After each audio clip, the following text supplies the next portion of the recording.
ലോകം ഒരിക്കൽ കൂടി ഒരു ഈദുൽ ഫിത്തറിന് സാക്ഷിയാകുന്നു.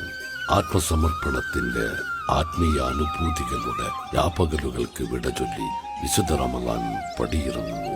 ലോക മുസ്ലിം സമൂഹം ഏറെ വേദനയോടെ വിശുദ്ധ റമളാനിന് യാത്രാമൊഴി ചൊല്ലുന്നു. അസ്സലാമു അലൈക യാ ശഹറ റമളാൻ. പശ്ചിമാമ്പലത്തിൽ ശവ്വാലിന്റെ ചന്ദ്രക്കല തെളിയുകയായി. അല്ലാഹു അക്ബർ എന്ന തക്ബീറിന്റെ ധ്വനികൾ അന്തരീക്ഷത്തെ ശബ്ദമുഖരിതമാക്കുമ്പോൾ ലോകം ഒരിക്കൽ കൂടി ഈദുൽ ഫിത്തർ ആഘോഷിക്കുന്നു.